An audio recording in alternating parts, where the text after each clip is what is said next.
سخنان امامان سلف درباره صفات الله سبحانه و تعالی. قال امام ابو عبدالله احمد ابن محمد ابن حنبل رضی الله عنه می‌فرماید که امام ابو عبدالله احمد ابن محمد ابن حنبل الله از او راضی باد درباره سخنان پیامبر صلی الله علیه و سلم ان الله ينزل الى سماء الدنيا، که امام احمد ابن حنبل در بیان سخنان رسول الله صلی الله علیه و سلم که ان الله ينزل الى سماء الدنيا، الله بر آسمان دنیا می‌فراید، ان الله یرا فی القیامه، اینکه الله در روز قیامت دیده می‌شود. چی فرمودند؟ این احادیث ان الله ينزل الى سماء الدنيا، الله به آسمان دنیا فرود می آید و الله و ان الله یرا فی القیامه، و الله در روز قیامت دیده می شود. و مانند این حدیث ها زیاد هستند. امام احمد فرماید که با آن ایمان می آوریم و تصدیق می کنیم، به هیچ وجه هیچ یکی از اینها رو انکار نمی کنیم و می دانیم که آنچه که پیامبر الله صلی الله علیه و سلم آورده است حق است و بر رسول الله صلی الله علیه و سلم بر او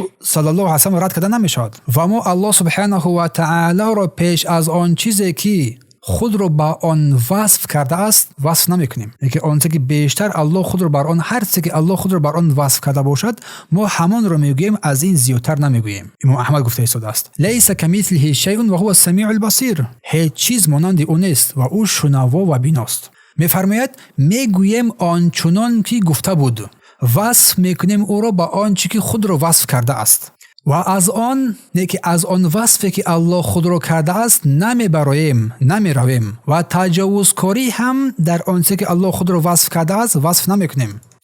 و می‌فرماید که وصف کنندگان هرگز با وصف او سبحانه و تعالی نمیرسند اگر او را وصف کنند. می‌فرماید که و با تمام قرآن ایمان می‌آوریم، بر آیه‌های محکمش که در درس گذشته آیه‌های محکم را گفته بودیم، آیه‌هایی که معنیش واضح روشن است، و متشابهش، آیه‌های متشابه که معنی آن را هر کس نمی‌فهمد، ایمان می‌آوریم. چی معنی آن را بفهمیم چی نفهمیم بر آن ایمان می‌آوریم. و می‌فرماید که ابن قدامه و به هیچ وجه صفات از صفات‌های او سبحانه و تعالی را از او دور نمی‌کنیم و قرآن و حدیث را نیز در این موضوع تجاوز نمی‌کنیم، نمی‌گذاریم و نمی‌دانیم چیزی را مگر آنکه رسول الله صلی الله علیه و سلم آن را ثابت کرده باشد و قرآن آن را بیان کرده باشد. و این را همچنین ابن قیم ذکر کرده هستند. و در اینجا آن چیزی که در سخنان امام احمد از حادثه نزول نازل شدن الله سبحانه و تعالی بر آسمان و مانند اینها آمده است، سخنان امام احمد رحمه الله تعالی که در بالا گفتیم،